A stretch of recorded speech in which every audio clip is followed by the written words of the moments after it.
ಜೇನ್ ಕಿಚನಿಗೆ ಸ್ವಾಗತ ವೀಕ್ಷಕರೇ. ಇವತ್ತು ನೋಡ್ತಿದ್ದೀರಲ್ಲ ಅದೇನು ಅಂತ ಗೊತ್ತಾಗಿರ್ಬೋದು. ನಾನು ಒಂದು ಅರ್ಧ ಕೆಜಿಯಷ್ಟು ಹಮಟೆಕಾಯಿಯನ್ನು ತಗೊಂಡಿದ್ದೇನೆ. ಇದು ಫ್ರೆಶ್ ಆಗಿರುವಂಥದ್ದೇ. ಈ ರೀತಿ ಇರುತ್ತೆ ನೋಡಿ, ತುಂಬಾ ಟೇಸ್ಟಿಯಾಗಿರುತ್ತೆ. ಇದ್ರ ಉಪ್ಪಿನಕಾಯಿ ಮಾಡಿದರೆ ನೀವು ಸಿಕ್ಕಿದ್ರೆ ಒಮ್ಮೆ ಟ್ರೈ ಮಾಡಿ. ಇದನ್ನು ತೊಳೆದು ನೀಟಾಗಿ ಒರೆಸ್ಕೊಳ್ಬೇಕು. ನೀರಿನ ಅಂಶ ಏನೂ ಇರಬಾರ್ದು. ಇದನ್ನು ತೊಟ್ಟನ್ನೆಲ್ಲ ನೀಟಾಗಿ ಕ್ಲೀನ್ ಮಾಡ್ಕೊಳ್ಬೇಕು.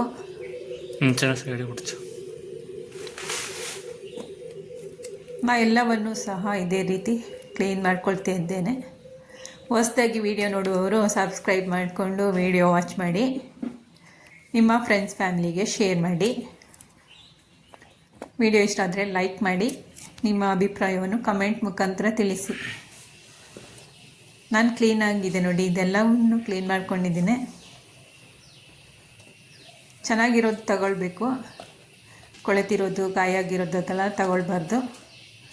ಒಂದು ಪ್ಲಾಸ್ಟಿಕ್ ಡಬ್ಬ ತಗೊಂಡಿದ್ದೀನಿ ನಾನು. ನೀವು ಪ್ಲಾಸ್ಟಿಕ್ ಬಾಟಲ್ ಇಲ್ಲ ಅಂದರೆ ಪಿಂಗಾಣಿ ಜಾರ್ ಇರುತ್ತಲ್ವ, ಅದನ್ನು ತಗೋಬೋದು. ನಾನು ಕಟ್ ಮಾಡ್ಕೊಂಡಿಲ್ಲ, ನೀವು ಕಟ್ ಮಾಡ್ಕೊಳ್ಬೋದು ಬೇಕಂದರೆ. ನಾನು ಹಾಗೆಯೇ ಹಾಕ್ತಾಯಿದ್ದೇನೆ. ಡಬ್ಬದಲ್ಲೂ ಅಷ್ಟೇ ನೀರಿನ ಅಂಶ ಇರಬಾರ್ದು. ಇದಕ್ಕೆ ಒಂದು ಬೌಲಾಗುವಷ್ಟು ನಾನು ಉಪ್ಪನ್ನು ಸೇರಿಸ್ತಾ ಇದ್ದೇನೆ. ಇಷ್ಟು ಹಾಕಿದರೆ ಸಾಕಾಗುತ್ತೆ. ಇವಾಗ ಒಂದು ಮುಚ್ಚಳ ಮುಚ್ಚಿ ನಾನು ಒಂದು 10 ದಿನ ಒಳಗೆ 10 ದಿನಗಳ ಕಾಲ ಹೀಗೇ ಇಡ್ತೇನೆ. ಒಂದು ಫ್ರೈ ಪ್ಯಾನ್ ತಗೊಂಡು ಇದಕ್ಕೆ 1 ಚಮಚದಷ್ಟು ಮೆಂತ್ಯ ಕಾಳನ್ನು ಹಾಕ್ಕೊಳ್ತಾ ಇದ್ದೇನೆ. 1 ಚಮಚದಷ್ಟು ನಾನು ಸಾಸಿವೆಯನ್ನು ಸಹ ಸೇರಿಸ್ಕೊಂಡಿದ್ದೇನೆ. ಇನ್ನೊಂದು ಸ್ವಲ್ಪ ಫ್ರೈ ಮಾಡ್ಕೊಳ್ಬೇಕು.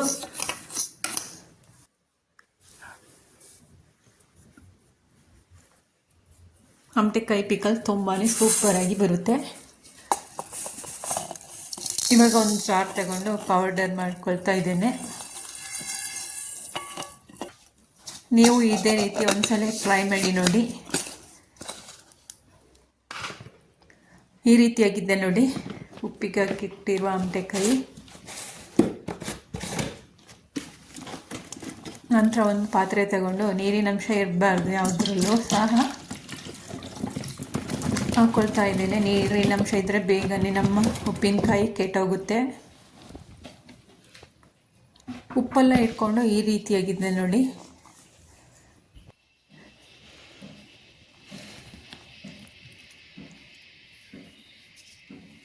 ಇದಕ್ಕೆ ಇವಾಗ ಮಸಾಲೆ ಹಾಕೋಣ. ಇದಕ್ಕೆ 4 ಚಮಚದಷ್ಟು ಅಚ್ಚ ಖಾರದ ಪುಡಿಯನ್ನು ಸೇರಿಸ್ಕೊಳ್ತಾ ಇದ್ದೇನೆ. ಒಂದು 1/4 ಚಮಚದಷ್ಟು ಅರಿಶಿಣದ ಪೌಡರ್ ಹಾಕ್ಕೊಳ್ತಾ ಇದ್ದೀನಿ ನಾನು.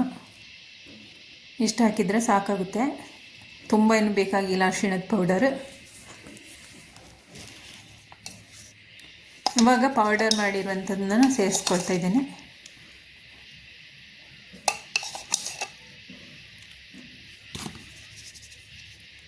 ನಾನು ಎಲ್ಲ ಉಪ್ಪಿನಕಾಯಿಯನ್ನು ಇದೇ ರೀತಿ ಮಾಡ್ಕೊಳ್ತೇನೆ ಮನೆಯಲ್ಲೇ.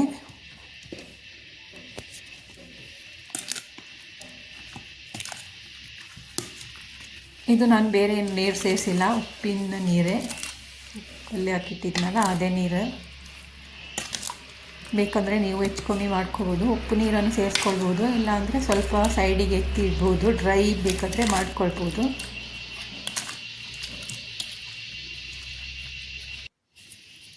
ಇದಕ್ಕೆ ಸ್ವಲ್ಪ 1/4 ಚಮಚದಷ್ಟು ಇಂಗಿನ ಪುಡಿಯನ್ನು ಸೇರಿಸ್ತಾ ಇದ್ದೇನೆ ನಾನು. ನೀವು ಬೆಳ್ಳುಳ್ಳಿ ಹೆಸರುಗಳನ್ನು ಬೇಕಾದರೂ ಸೇರಿಸ್ಕೊಳ್ಬೋದು.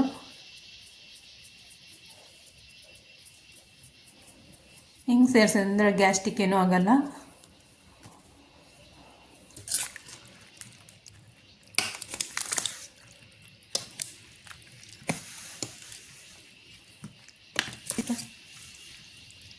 ಈ ರೀತಿ ಎಲ್ಲವನ್ನು ನೀಟಾಗಿ ಮಿಕ್ಸ್ ಮಾಡಿಕೊಳ್ಬೇಕು. ಮಿಕ್ಸ್ ಮಾಡಿ ಒಂದು 2 ಡೇಸ್ ತನಕ ಬಿಡಬೇಕು. ಇದಕ್ಕೆ ಖಾರ ಎಲ್ಲ ಇಟ್ಕೊಳ್ಳುತ್ತೆ, ಅವಾಗ ಚೆನ್ನಾಗಿ ನೀಟಾಗಿ ಹೊಂದ್ಕೊಳ್ಳುತ್ತೆ.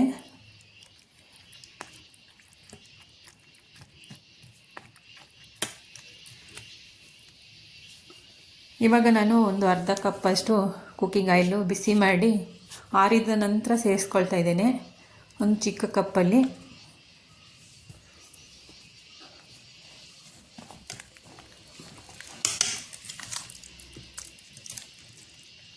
ನಾನು ನೋಡಿ ಏನು ಕಲರ್ ಏನು ಹಾಕ್ತಿರ್ಲಿಲ್ಲ ನೋಡಿ, ಈ ರೀತಿ ಬಂದಿದೆ ನೋಡಿ, ಎಷ್ಟು ಸೂಪರಾಗಿ ಬಂದಿದೆ ಅಂತ.